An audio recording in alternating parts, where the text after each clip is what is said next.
How to get better at guitar, Part 1. So, you have always wanted to be a guitarist, to play, strum notes from great songs. You went ahead and bought a guitar. However, the acquisition of a guitar has done nothing to bring you closer to your dream. Now, you need to learn how to get better at guitar. Well, it is possible that you might be doing a few things wrongly. And if you are serious about being a better guitar player, then you have come to the right place. Here are a few tips on how to become a better guitar player. To play guitar better than you have been doing, adhere to the following to hone your skills. Hand position and bending your guitar strings in guitar playing, perfecting the basics matter.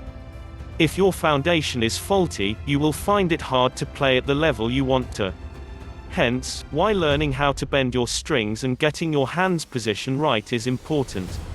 The hand position on a guitar involves the fingering and hand placement on the fretboard. To prevent wrist ache and the pain that comes with having to press guitar strings against the fretboard, hook your thumb over the top of the fretboard. While this technique will ensure that you have a strong grip on the guitar, it will affect the freedom and flexibility of your fingers. The best technique to opt for is placing your thumb behind the guitar neck. This positioning forces you to use your fingertips to play guitar notes with more accuracy. You can study more on thumb technique to get this right. When it comes to bending your guitar strings, practice the whole, quarter, half, a whole and half and several other forms of bends. To make this easier, switch from playing the starting note to the target note and back to the starting note. Constant practice of your bends every day also helps to increase the strength in your fingers. Sitting versus standing position. These are the two guitar holding positions for all guitar players, and they play a large role in becoming a good guitar player. In the sitting position, you would have to watch your posture and how you position your fingers. Because while it is easy to see your fingers and the strings, it tends to lock the body in a postural position, and lack of motion can cause pain. Keeping your shoulders and back as straight as you can while sitting in a chair would reduce the strain on your lower back. While focusing on aligning your upper body by positioning your neck, shoulders and back in a straight line. Keep your feet placed solidly on the ground and spread them apart in a way that feels comfortable. All these should be done on a folding chair or a chair that is low to the ground. Make sure the chair allows you to sit comfortably upright.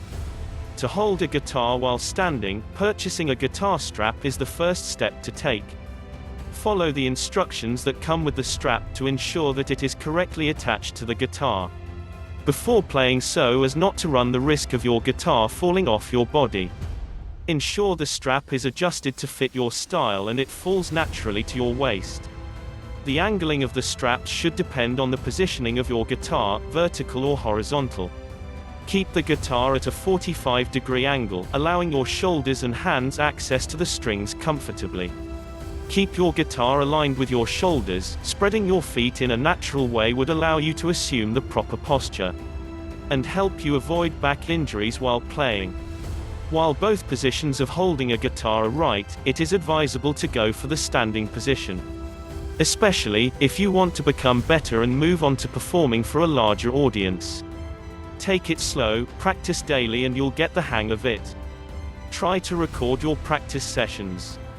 Endeavor to record yourself while playing to know what is working and what you can do to improve what is not working. Drawing up constructive criticism while acknowledging your success is important when doing this. Use your phone or a camera to record and keep it short and quick. As the more time is spent in fussing with the phone, the less time is used to practice.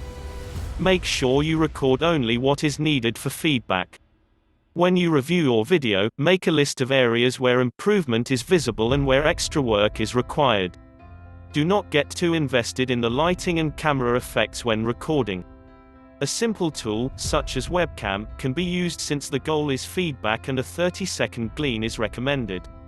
When recording on your phone or a regular camera, there are 3 camera angle options for recording your guitar practice sessions. They include the close-up of the left hand, close-up of the right hand and the full shot. Most guitar players use the full shot because it gives an overall view of your posture. Be specific with the answers you seek, note what needs improving and work on it as soon as you can. The goal should be to gain direction in your next playing session. Use the video daily in order to make persistent incremental steps and train to notice more details even without the camera rolling. Create a practice schedule. Don't get carried away by stories of guitar players that practice for 10 to 12 hours. While this might be good for them, you do not need that kind of pressure. If you practice for 30 minutes every day, that is enough to improve your skills. During this practice, try to build your fingers' strength, learn new things like riffs, chord progression, new techniques, and several related topics. Avoid rushing at these topics, break them into bits. It is not about how much you can learn during a short while. It is about how learning has impacted your guitar playing career. If you realize you can't do this yourself, get a mentor or teacher. They have more experience and can effectively create the sort of guitar lesson syllabus for you. A consistent 30 minutes practice every day will definitely make you better at playing the guitar. Ensure that you remain focused. Invest in a metronome. This depends largely on the goal you have set to achieve. Contrary to popular belief, a metronome does not build your guitar playing speed for you, you do. What it does is to measure your existing speed level and how well you have learned a particular technique. In other words, it shows how fast you can play what you have learned without making mistakes.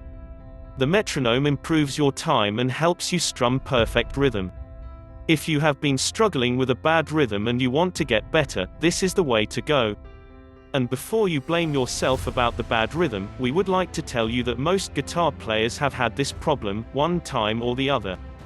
This is because there is so much attention paid to other mechanics like fretting, fingerpicking that most beginners forget to work on their timing and rhythm.